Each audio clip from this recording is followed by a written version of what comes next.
티타임을 즐기고 있는 한 카페. 사람들이 연신 한국에 대해 질문을 하고 있습니다. 질문을 받고 있는 여성은 한국에 다녀온 오늘의 주인공인데요. 그 순간 주인공을 향해 날아오는 날카로운 질문에 주인공은 얼굴이 붉어지며 단호하게 소리칩니다. 도대체 한국에서 어떤 일이 있었던 것일까요? 바로 지금 사연을 들어보겠습니다. 오늘의 사연 시작합니다. 저는 영국 맨체스터에서 태어나고 자란 32살의 평범한 여성 에밀리 웨스트입니다. 저의 삶은 평범했지만 제게 가족은 세상 그 자체였습니다. 특히 저의 아버지 존 웨스트는 제게 있어 영웅이자 삶의 본보기였죠. 아버지는 언제나 자상하고 헌신적인 분이셨습니다. 어린 시절 넘어져 울음을 터뜨리던 저를 꼭 안아주시며 내 딸은 정말 강한 공주님이야. 금방 일어날 거야. 라고 다독여주셨던 기억은 아직도 생생합니다. 그런 아버지 덕분에 저는 언제나 자신감 넘치는 아이로 자랄 수 있었습니다. 제가 이룬 모든 성취는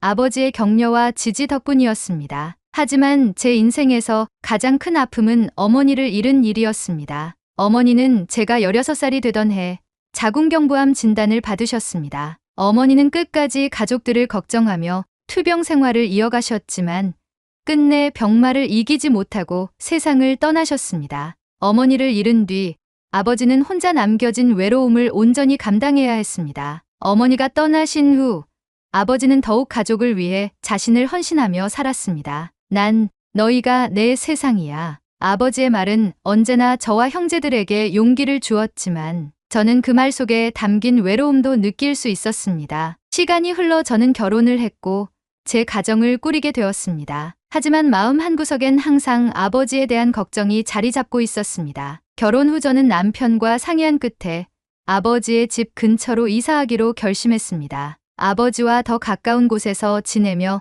자주 얼굴을 보고 함께 시간을 나누고 싶었기 때문이었습니다. 저희는 아버지의 집에서 걸어서 5분 거리의 작은 집으로 이사했고 아버지와 저희 가족은 일상이 자연스럽게 얽히는 삶을 살게 되었습니다. 아이들은 방과 후 할아버지의 집에 들러 함께 시간을 보냈고 주말에는 가족 모두가 아버지 댁에서 저녁 식사를 하며 하루를 마무리했습니다. 아버지는 손주들과 함께 장난을 치고 웃음을 터뜨리며 더없이 행복한 시간을 보내셨습니다. 아버지는 종종 이렇게 말씀하셨습니다. 내가 이렇게 행복한 적이 또 있었을까?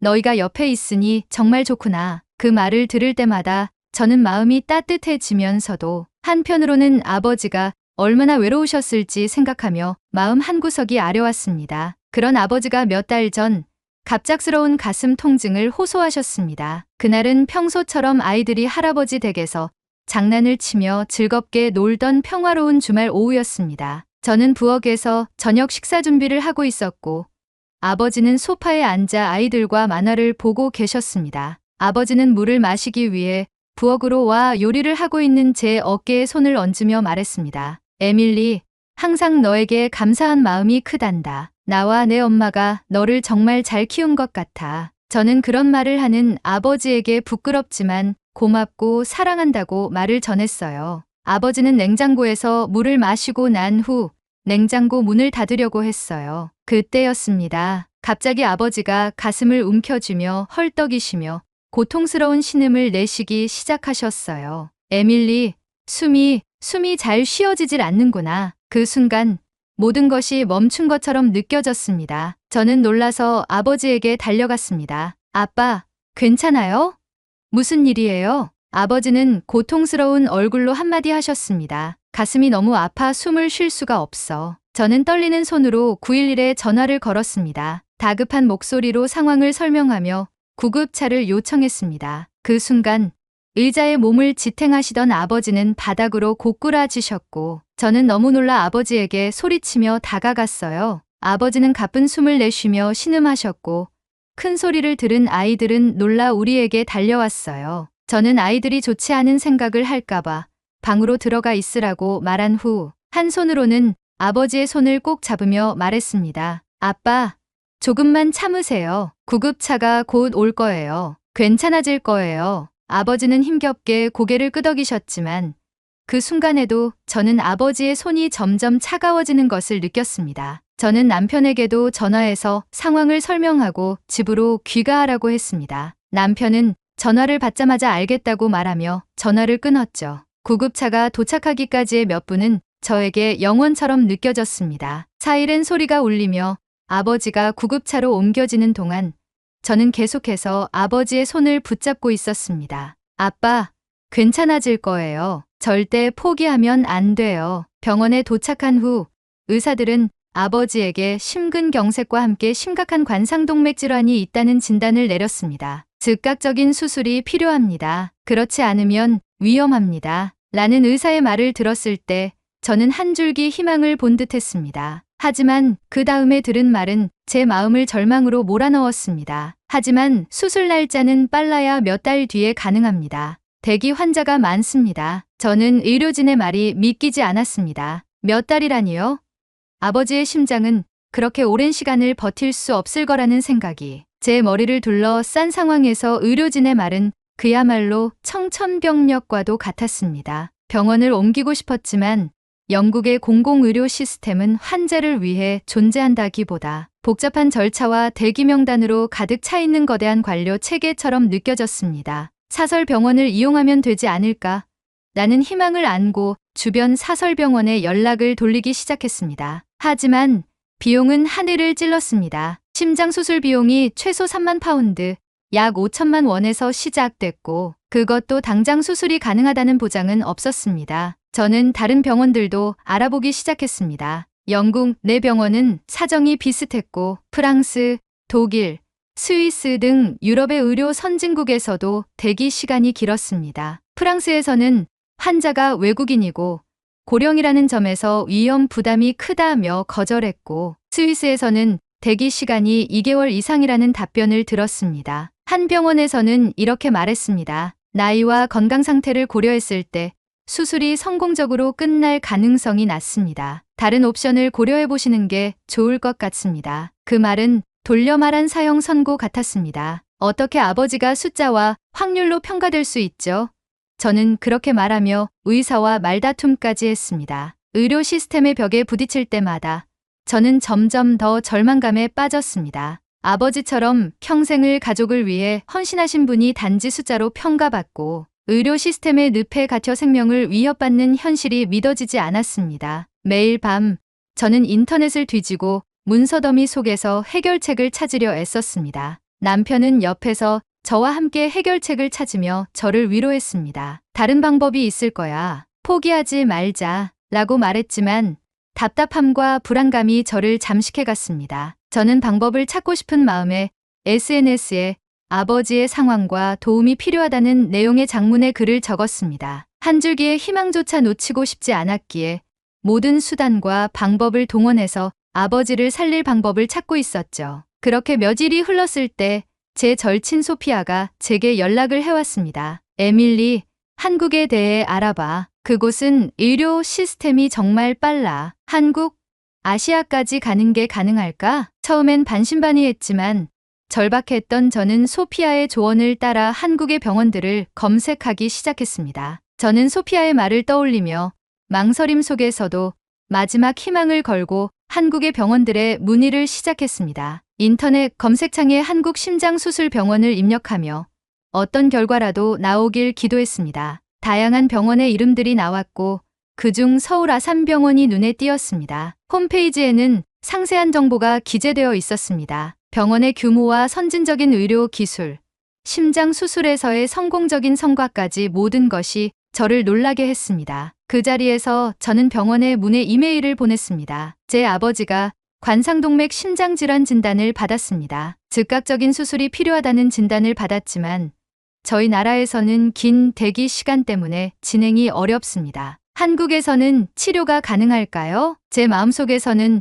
너무 멀리까지 기대하는 건 아닐까라는 의심이 들었지만 며칠 뒤 서울 아산병원에서 답장이 도착했습니다. 환자의 상세 진단 기록과 검사 결과를 보내주시면 수술 가능 여부를 검토하겠습니다. 저희는 외국인 환자를 위한 통역 서비스와 치료 후 회복 프로그램도 제공하고 있습니다. 그 이메일을 읽는 순간 저는 마치 한 줄기 빛을 본 듯했습니다. 아버지의 의료 기록을 준비해 병원에 보냈고 병원은 빠른 시간 안에 치료 가능 여부를 알려주었습니다. 환자분의 상태를 검토한 결과 저희 병원에서 수술이 가능합니다. 가능한 날짜는 2주 후로 잡을 수 있습니다. 2주라니 영국에서는 몇 달을 기다려야 했던 수술이 한국에서는 단 2주 만에 가능하다니 믿을 수 없었습니다. 저는 남편과 상의한 뒤 아버지와 함께 한국으로 가기로 결심했습니다. 한국행 비행기를 예약하며 저는 아버지께 우리가 한국으로 가요. 거기서 치료받을 수 있어요.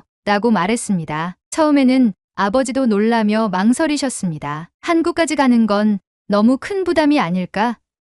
내가 괜히 고생만 하는 거 아닌지 걱정이구나. 하지만 제가 확신에 찬 목소리로 말했습니다. 아빠, 제가 고생하더라도 괜찮아요. 아빠가 살아계셔야 우리 가족이 행복할 수 있어요. 그러니 믿고 따라와 주세요. 아버지는 제 손을 꼭 잡으며 고개를 끄덕이셨습니다. 한국으로 출발하는 날, 아이들은 할아버지에게 아프지 말고 얼른 나아서 돌아오라고 할아버지를 안아주었습니다. 남편도 아버지를 안아주며 꼭 회복될 것이라는 응원을 해주었습니다. 차를 타고 아버지와 함께 공항으로 이동하는 길, 아버지는 조수석에서 말없이 창밖만 바라보셨습니다. 에밀리, 한국에 가서 수술이 실패하면 어떻게 하지? 저는 아버지의 불안한 음성을 들으며 눈물이 차올랐지만 꾹 참고 말했습니다. 아빠, 저는 믿어요. 한국의 의료 수준은 세계에서 3위래요. 게다가 수술 성공률도 76.8%로 OECD 국가 중 제일 높고요. 아빠도 나약한 소리 하지 말고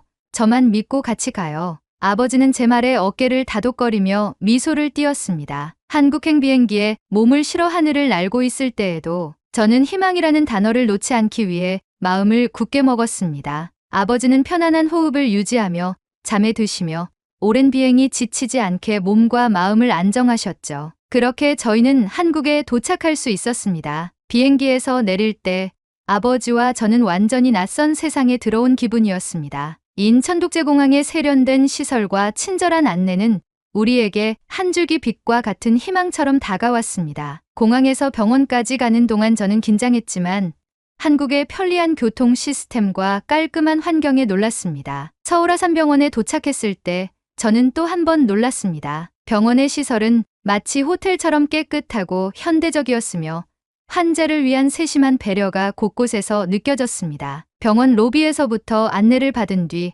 외국인 환자를 전담하는 팀이 나와 우리를 맞이했습니다. 환자분과 보호자분이 편안하게 모든 절차를 이해하실 수 있도록 돕겠습니다. 라는 통역사의 따뜻한 말은 제가 느꼈던 긴장감을 크게 덜어주었습니다. 아버지는 곧바로 정밀한 검사를 받으셨습니다. 혈액 검사, 심장 초음파, CT 촬영 등 세심한 절차가 체계적으로 진행되었습니다. 검사 결과를 바탕으로 주치의님과의 면담이 이어졌습니다. 주치의는 우리의 눈높이에 맞추어 아버지의 상태를 상세히 설명해 주셨습니다. 환자분께서는 관상동맥 질환 중에서도 3군데 주요 혈관이 막혀 있는 상태입니다. 특히 왼쪽 주관상동맥의 협착이 심각한데 이 혈관은 심장에 산소와 영양을 공급하는 주요 동맥 중 하나로 지금과 같은 상태가 지속된다면 심근경색이나 심부전으로 이어질 위험이 높습니다. 주치의님은 화이트보드에 심장의 구조와 혈관 상태를 그림으로 그려가며 설명을 이어갔습니다. 이 경우 관상동맥 우회술,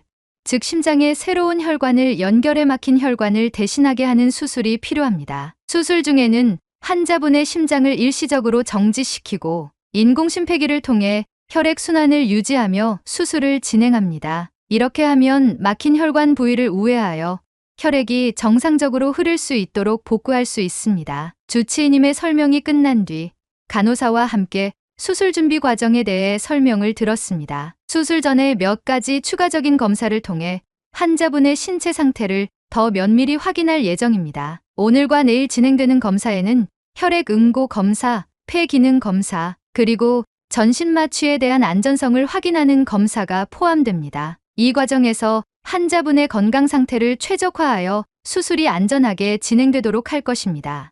이어 간호사가 수술 당일에 대해 구체적으로 안내했습니다. 수술 전날 밤 자정 이후로는 금식을 하셔야 합니다. 물을 포함해 아무것도 드시면 안 됩니다. 또한 수술 당일 아침에는 위생을 위해 특별한 소독제를 사용해 샤워를 하셔야 하고 저희가 준비한 환자복으로 갈아입으시면 됩니다. 보호자로서 제가 해야 할 일도 설명해 주셨습니다. 수술 동안 보호자분께서 대기하실 전용 공간이 마련되어 있습니다. 수술 중 발생할 수 있는 상황에 대해 즉각적으로 연락을 드릴 예정이니 항상 연락 가능한 상태로 계셔 주시면 감사하겠습니다. 수술 과정과 준비에 대한 명확한 설명을 듣고 나니 막연한 두려움이 조금씩 사라지는 것을 느꼈습니다. 유럽의 병원과 달리 주치의님의 진심 어린 태도와 간호사들의 친절함 덕분에 아버지가 안전하게 치료받을 수 있으리라는 확신이 들었습니다. 아버지도 설명을 들으신 후 차분한 목소리로 말씀하셨습니다. 에밀리, 이제 나도 마음이 놓이는구나. 이 병원이라면 정말 잘 해낼 수 있을 것 같아. 저는 아버지의 손을 꼭 잡고 속으로 다짐했습니다. 아빠, 이 모든 과정을 잘 이겨내셔야 해요. 그리고 우리 가족과 더 오랫동안 함께 있어 주세요. 그 따뜻한 설명에 저는 눈물이 날 뻔했습니다. 여기서는 아버지가 단지 숫자로만 평가되지 않는다는 걸 느꼈습니다. 수술 전날 아버지는 놀라울 정도로 차분해 보이셨습니다. 아버지는 제 손을 잡으며 미소를 지으셨습니다. 에밀리야, 난 이 병원이라면 정말 믿음이 간다. 이렇게까지 세심하게 준비해주는 곳은 처음이야. 나도 마음이 편안해졌다. 아버지의 말은 저를 울컥하게 만들었습니다. 긴 여정 끝에 도착한 한국에서 아버지의 생명을 맡길 수 있는 곳을 찾았다는 안도감이 밀려왔습니다. 그날 밤 저는 아버지의 병실에서 남편과 아이들에게 전화를 걸어 상황을 전했습니다. 수술 준비가 잘 진행되고 있어. 의사 선생님이 정말 훌륭하시고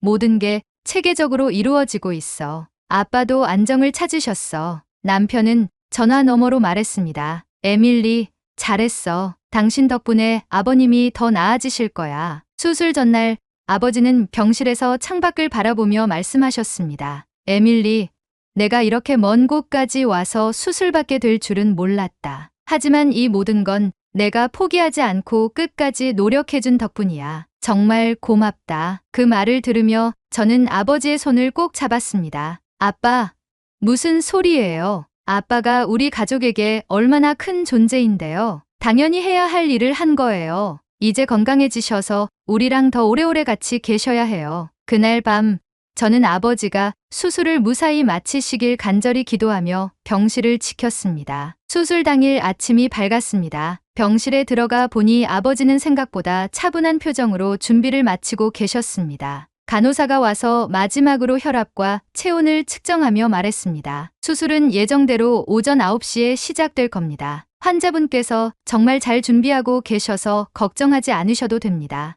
아버지는 환자복을 입고 누워 계셨고 저는 아버지의 손을 잡고 있었습니다. 에밀리, 나 정말 괜찮아. 이 병원 사람들 덕분에 이제 겁이 나지 않아. 다른 환자들도 모두 나에게 응원을 해주더구나. 한국이라는 나라 참 다정하다는 것을 느끼고 있어. 그 말씀에도 불구하고 저는 아버지를 수술실로 보내야 한다는 생각에 눈물이 나려 했습니다. 하지만 최대한 담담하게 웃으며 대답했습니다. 아빠, 우리는 믿어요. 의사 선생님께서 모든 게 잘 될 거라고 하셨잖아요. 끝나고 나오시면 맛있는 거 먹으러 가야 하니까 힘내세요. 수술실로 이동할 시간이 되자 간호사들이 침대를 밀며 아버지를 데리고 나갔습니다. 함께 병실을 사용하는 환자들의 응원이 이어졌고 복도 끝까지 따라 나간 저는 침대에 누워있는 아버지에게 손을 흔들었습니다. 아빠, 금방 끝날 거예요. 힘내세요. 아버지는 손을 들어 대답하며 미소를 지으셨지만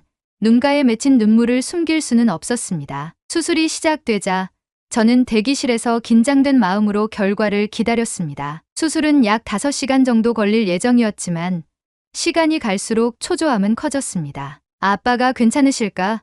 무슨 문제가 생기진 않을까? 대기실에 마련된 스크린에는 수술 진행 상황이 표시되고 있었습니다. 화면에는 수술 진행 중이라는 메시지가 계속 떴고 저는 그 문구를 몇 번이고 읽으며 마음을 진정시키려 애썼습니다. 간호사가 와서 수술 상황에 대해 간단히 설명해 주었을 때 저는 그들이 얼마나 세심한지 다시 한번 느꼈습니다. 현재 환자분의 상태는 안정적이며 수술은 계획대로 잘 진행되고 있습니다. 그 말을 듣고 잠시 안심했지만 시간은 여전히 더디게 흘렀습니다. 남편이 전화를 걸어 응원을 해주었습니다. 에밀리, 당신 잘하고 있어. 아버님께서도 분명히 잘 버티실 거야.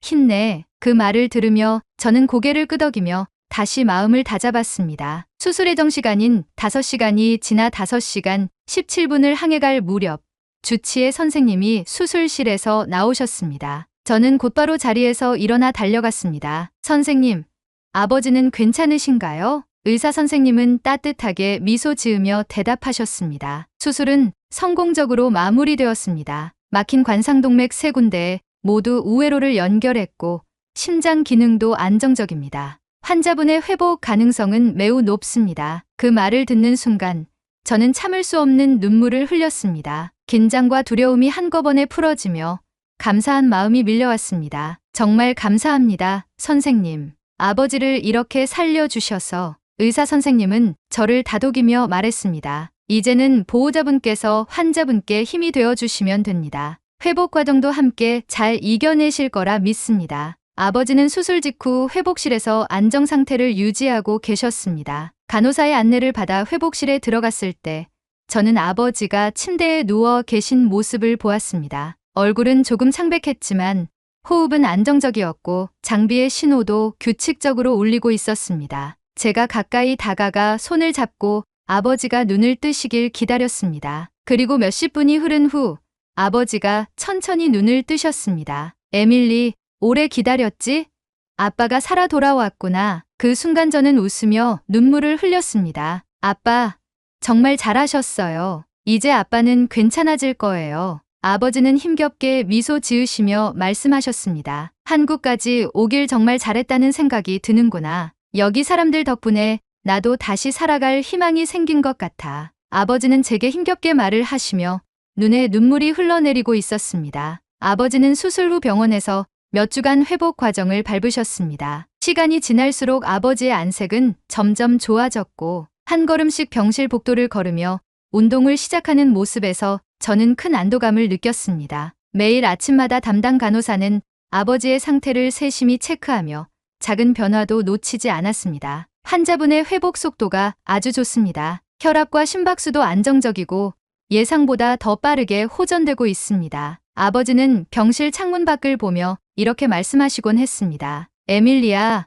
한국은 정말 대단한 나라구나. 여기 사람들은 다들 이렇게 친절하고 병원 시스템도 이렇게 체계적일 줄은 몰랐어. 내가 이곳에 오지 않았다면 정말 어땠을까 생각만 해도 아찔하다. 그 말을 들으며 저는 아버지를 한국으로 모셔오길 잘했다는 확신이 들었습니다. 퇴원을 하루 앞둔 날 주치의님이 병실을 찾아오셨습니다. 환자분께서는 지금까지 회복 경과가 매우 좋습니다. 앞으로의 관리는 보호자분과 환자분의 역할이 더 중요해지겠습니다. 이어 주치의님은 수술 후 관리법에 대해 꼼꼼하게 설명해 주셨습니다. 심장 건강을 유지하려면 적당한 운동과 규칙적인 약물 복용, 그리고 저염식 식단이 필수입니다. 과로는 절대 금물이고 특히 스트레스 관리가 중요합니다. 아버지는 의사 선생님의 말을 진지하게 들으며 고개를 끄덕이셨습니다. 선생님, 이제부터는 저도 제 건강을 더 소중히 여기겠습니다. 이렇게 살려주셨으니 이 생명을 헛되이 하지 않겠습니다. 퇴원하던 날 아침,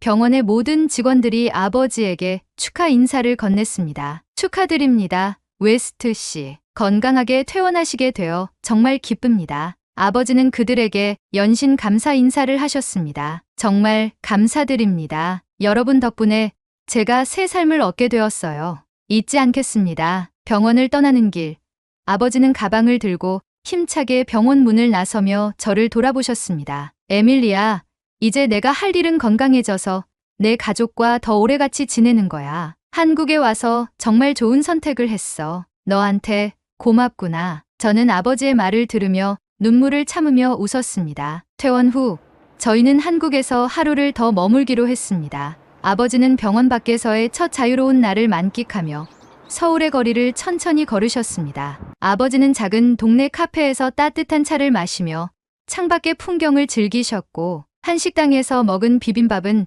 아버지의 웃음을 되찾아 주었습니다. 이 음식은 정말 몸에 좋은 것 같아. 심장에도 좋겠지?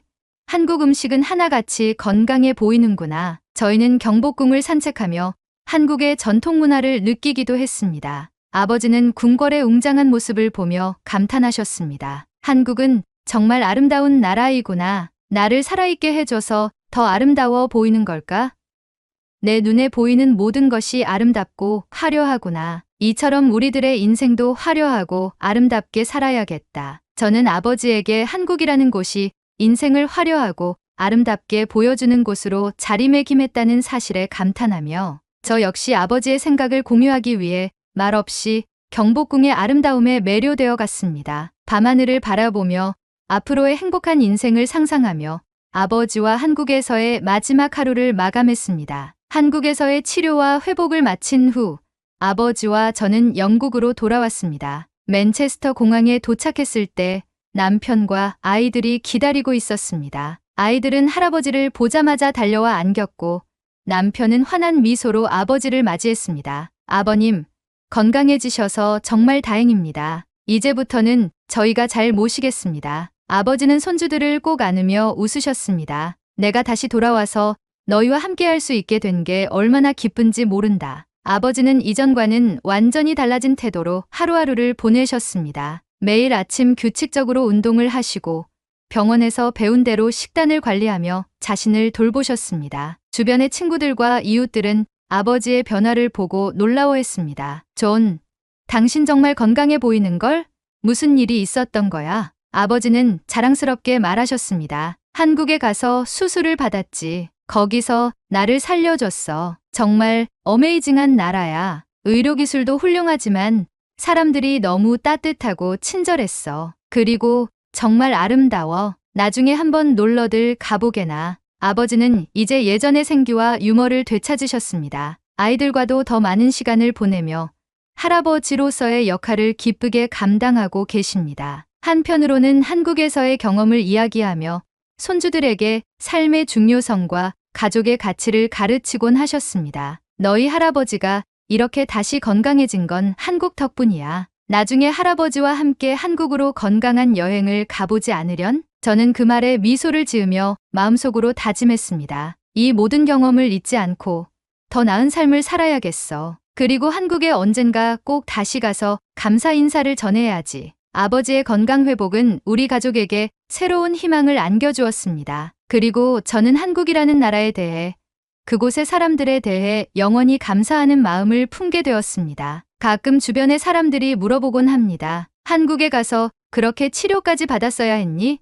한국이 의료기술이 좋다는 것은 처음 들었는데 그때마다 저는 단호히 대답했습니다. 그게 우리 가족에게 유일한 선택이었고 그 선택이 아버지를 살린 거예요. 한국은 단순히 의료기술만 뛰어난 게 아니라 사람을 정말로 존중하는 곳이었어요. 이 사연을 통해 저는 한국이라는 나라가 얼마나 대단한지를 전하고 싶습니다. 저희 가족은 한국에서 받은 도움과 따뜻함을 절대 잊지 않을 겁니다. 언젠가 다시 한국을 방문해 아버지의 두 번째 삶을 가능하게 해준 분들께 감사의 인사를 드리고 싶습니다. 아버지는 이제 건강을 회복하셨고 매일 아침 공원을 산책하며 할아버지로서 그리고 한 가족의 중심으로서 행복한 시간을 보내고 계십니다. 여러분도 혹시 어려운 상황에 처해 있다면 희망을 잃지 마세요. 해결책은 생각지 못한 곳에서 찾아올 수 있습니다. 그리고 한국은 저희 가족에게 그러한 희망을 준 나라였습니다. 오늘의 사연은 여기까지입니다. 2024년 한 해 감동 비디오를 찾아주신 여러분께